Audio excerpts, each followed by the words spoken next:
So hello everyone, this is C A Sanidhya Saraf, your friend mentor and coach.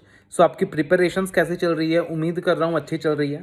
एक last minute advice देना था आपके law के examinations के लिए, that can help you out, right. ये जो एडवाइस मैं लॉ के एग्जामिनेशंस के लिए देने वाला हूँ, ये लॉ के साथ साथ और भी कुछ पेपर्स में यूजफुल हो सकता है, जैसे कि आईडीटी के पेपर में भी काफ़ी यूजफुल हो सकता है।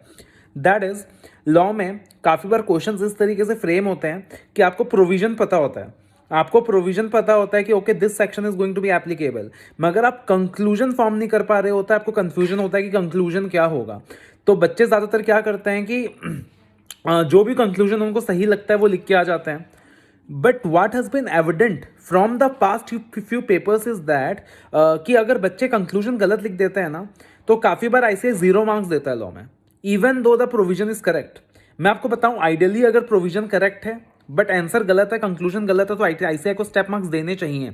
बट मैंने ऐसे हंड्रेड्स ऑफ कॉपीज देखी हैं पास्ट एग्जामिनेशंस के अंदर, पिछले 2 अटेम्प्ट्स के अंदर, जहां पे अगर बच्चे का कंक्लूजन गलत है तो आईसीआई 0 मार्क्स दे रहा है, even though the provision is correct.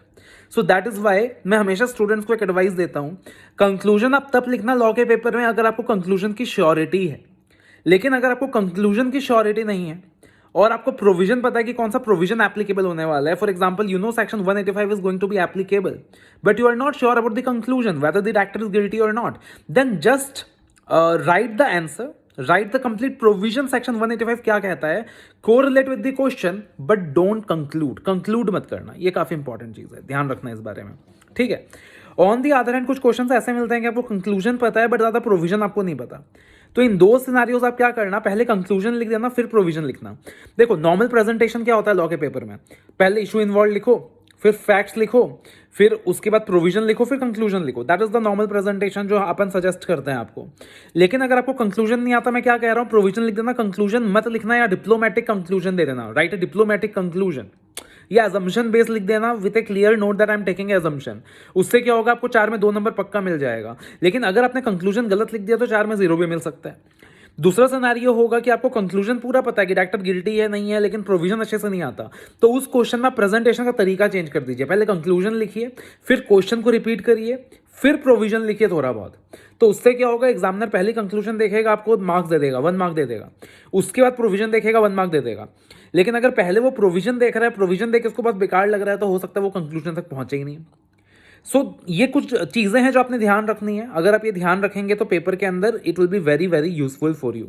And other important thing is कि आप सारे कीवर्ड्स को ना अंडरलाइन कीजिएगा, सारे कीवर्ड्स को हाईलाइट कीजिएगा एग्जाम में। That is something that will be very useful for you, because अगर आपने कीवर्ड्स के अंदर सारी चीज़ें कवर कर दी हैं, कीवर्ड्स को आपने अंडरलाइन कर दिया है, तो कभी कभी एग्जामिनर पूरा आंसर आपका रीड भी नहीं करता है। तीसरी चीज आपको मैं कहना चाहता हूं कि हमेशा मेक श्योर करना है एग्जाम के अंदर कि पहले 4 से 5 आंसर्स जो आप लिखने वाले हो वो आपके बेस्ट होने चाहिए। अगली चीज आपने ध्यान रखनी है, कुछ लोग कहते हैं पहले एमसीक्यूज करना, कुछ लोग कहते हैं पहले डिस्क्रिप्टिव क्वेश्चंस करना। ऑडिट का एग्जामिनेशन होता तो मैं कहता हूं कि पहले देख लेना क्या एमसीक्यू इजी लग रहा है तो करना, वरना डिस्क्रिप्टिव क्वेश्चन करना। बट लॉ के एग्जाम में जनरली एमसीक्यू पहले किया हुआ एडवाइजेबल है, बिकॉज एमसीक्यूज का लेवल उतना ऊपर नहीं होता, एमसीक्यूज उतने लेंथी नहीं होते, और एमसीक्यूज लॉ के अंदर कंपैरेटिवली सॉल्व करने ईजी होते हैं इन कंपैरिजन टू ऑडिट। तो आप पहले एमसीक्यूज कर सकते हो, फिर डिस्क्रिप्टिव क्वेश्चंस में जा सकते हो। लेकिन अगर किसी एक आधा एमसीक्यू में आपको बहुत ज्यादा टाइम लग रहा है तो उसको स्किप करके आगे भर जाना, ठीक है ना, उसको स्किप करके आगे भर जाना। एंड लास्टली, अगर मान लीजिए आपको एग्जाम हॉल में देखकर लग रहा है कि पेपर बहुत टफ है यार, बहुत टफ है, the paper is extremely tough and the ICI has asked is very tough, you just remember the 40 marks golden rule. याद रखिएगा, पेपर कितना भी टफ क्यों ना हो, ऐसा नहीं हो सकता कि आपको पेपर में 40 नंबर नहीं आता हो। प्रैक्टिकली ऐसा होता है कि आपको पेपर में 60-70 मार्क्स आ रहा होता है, सिर्फ 30 मार्क्स टफ होता है, बट उस 30 मार्क्स को देखकर आप डर जाते हो, आप पैनिक कर जाते हो, और जो आपको आता है आप वो भी अच्छे से अटेम्प्ट नहीं कर पाते। ऑन द अदर हैंड सच्चाई ये है कि पेपर कितना भी टफ हो, ऐसा नहीं हो सकता कि आपको 40 नंबर नहीं आता है। और अगर पेपर टफ है, आईसीआई की चेकिंग मॉडरेट होगी, आईसीआई की चेकिंग इजी होगी, एक चीज ध्यान रखना। तो इंस्टेड ऑफ गेटिंग डीमोटिवेटेड, अगर आप इतना सोच लें कि यार मेरे को 40 नंबर आता है, बिकॉज पेपर कितना भी टफ हो 40 नंबर तो आएगा ही आपको, तो अगर आप ये सोच लें कि मेरे को 40 नंबर आता है और आप उस 40 मार्क्स में पहले फोकस करें, अच्छी से लिख दे विद गुड प्रेजेंटेशन, आप उस 40 में 30 प्लस ला सकते हो। और जब आप 40 में 30 प्लस ले आओगे, आपके लॉजिक्स काम करने लगेंगे, आपका दिमाग काम करने लगेगा, आप लॉजिकली सोच पाओगे, और बचे हुए पेपर में भी आप डिसेंट मार्क्स ले आओगे, एंड ओवरऑल आपको अच्छे मार्क्स मिल जाएंगे। So this is something that is again you have to remember. And lastly please make sure कि आपको जो 15 मिनट्स का रीडिंग टाइम मिलेगा उसको आपने अच्छे से यूटिलाइज करना है। एक बार पेपर को गो थ्रू कर लेना है कि कौन सा क्वेश्चन कहाँ से आ रहा है, और आपको जो लग रहा है कि जो क्वेश्चन आपको अच्छे से आते हैं, जो सेट आपको ज़्यादा अच्छे से आता है, उनको मार्क कर लेना है कि मुझे पहले इन सेट्स को अटेम्प्ट करना है। So this are the some important advises for law paper. वो कंक्लूजन वाला बात ध्यान रखना, वो प्रेजेंटेशन वाला बात ध्यान रखना, एंड अगर पेपर बहुत टफ आ रहा है तो आपने क्या करना है वो चीज़ आपने ध्यान रखनी है। And last small advice, exam hall में जाने से पहले का जो 1 घंटा होगा, उस 1 घंटे के अंदर सिर्फ अपने सारे सेक्शन नंबर्स को गो थ्रू करना है और सारे लिमिट्स एंड पेनल्टीज को गो थ्रू करना है, उसके अलावा कुछ नहीं करना। कोई एक चैप्टर छूट रहा है, छूटने दो, कोई दिक्कत की बात नहीं है, बट आखिरी के 1 घंटे में आपने सारे सेक्शन नंबर्स, लिमिट्स, सिर्फ वो चीज़ें गो थ्रू करनी है, उसके अलावा कुछ भी गो थ्रू नहीं करना है। That is something that creates a lot of confidence with in you.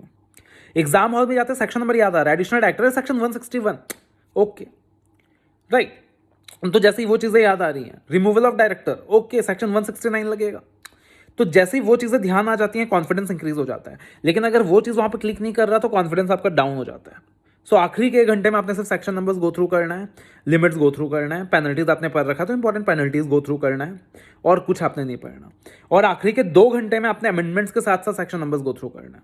1 hour for amendments and 1 hour for the section numbers, nothing else.